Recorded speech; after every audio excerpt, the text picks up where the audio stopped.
Hello everybody, this is Amber with Living Coast to Coast, and today I am here with... Kristofer with Kristofer Travels. Yay! So, this is Kristofer, not spelt the way you would think it is. How do you spell your name? Kristofer. It's almost like he had to think for a second Yeah. how he spelled his own name. What was that again? Oh yeah, that's right. Kristofer is also a full-time RVer-ish homesteader, off-grid living. I started out in a camper. Yeah, he started out in a camper, which you built yourself. Yeah, Yes. it was pretty cool. Yeah, so we're just gonna get into the questions because I'm not good at doing small talk. So how long have you been traveling? I traveled for about 6 months this year, and then I found this land, and I'm like, oh my gosh, it's beautiful.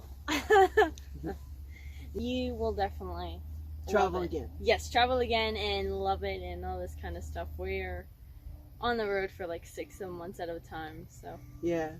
yeah. So my camper, Frankie, I had a Frankie 1.0, a Frankie 2.0, and then I took parts of it to put in my homestead, and there'll be a Frankie 3.0. And I've heard before that Frankie was short for Frankenstein. and that's Kind of, you put all the pieces together. Frankenstein came from a lot of different pieces, and then all those pieces connected, brought it to life, and that's kind of like the camper.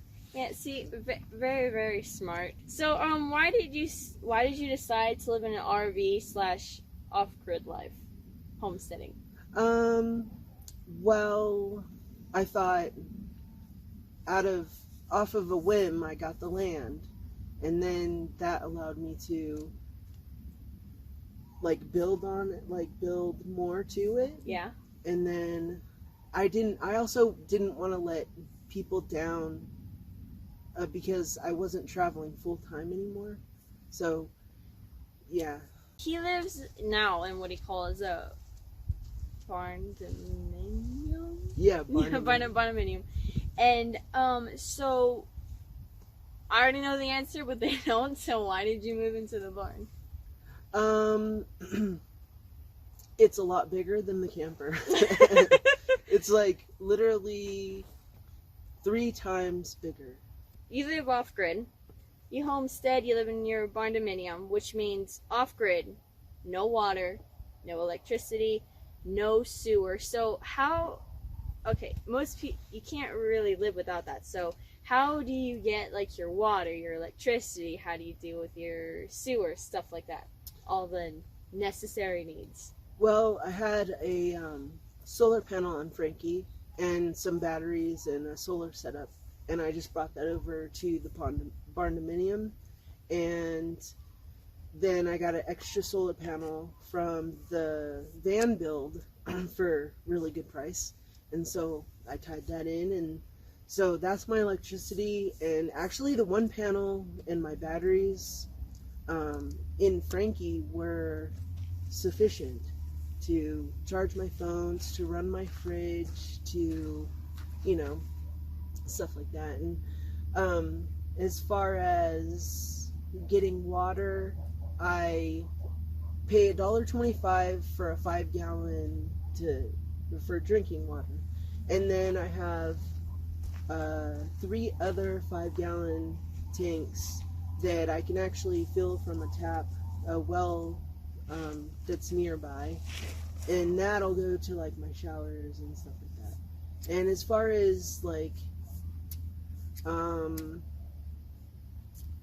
the potty situation, number 1 is it just goes out to the plants, and then number 2, there's just bag and go. Yeah, bag and go. Okay, so you bought your barn, right?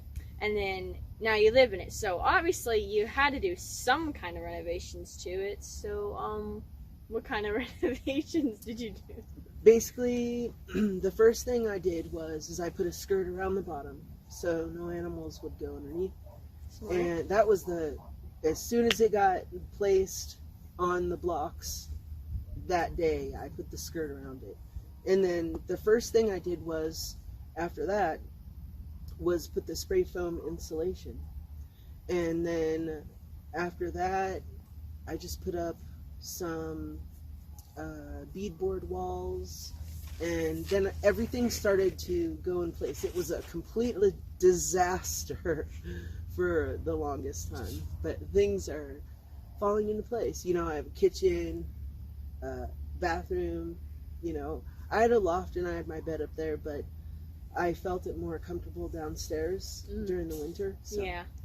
You know, speaking of winter, you know, he lives in Arizona, and summers get really hot. I'm talking 130-degree temperature. Not here, though. Not here. Not in this area. But winters, we actually had snow on the top of the mountains the other day. So how do you stay warm during the winters? I mean, I know you mentioned that foam insulation, but you have other ways too, right? Mm-hmm. I have a buddy heater, which is the medium-sized buddy heater, and I just refill my propane tank when needed. It usually lasts me about a week and a half. I didn't think it was recording, so I stopped it and restarted it. But it was. Okay, so now we're going again. Welcome back. No. Commercial break. So about those shrubs. Oh. Yeah, so about the shows. Yeah, she got some really awesome pictures through the shrubs of sunsets. Oh, Yeah, my we'll gosh. have to send those to you. So. Ta-da! Insert a photo here. If you forget, I'm gonna be mad. Yep. Here and here. Hopefully, there's enough room. And here. Oh, and right here. Or like Okay. this. Yeah, or like this. Just like, oh wait, hold up a green screen. Or YMCA. I didn't even think about that. Normally, whenever You someone don't goes like you're- this. Okay. Last question that is scripted. So, cameraman. Good Him in the shot. face. Totally did not plan that. Uh-huh. Okay, so would you recommend this lifestyle to anyone else? Absolutely, just not right here. Just No. like, don't come Not by so me. close to me. Not so close, but absolutely. Although he did say we could live close. Yeah, Oh yeah, well he likes us. yeah. I like you. Yeah, just like we're fun. Down to earth. You looking? I mean, what? Eh.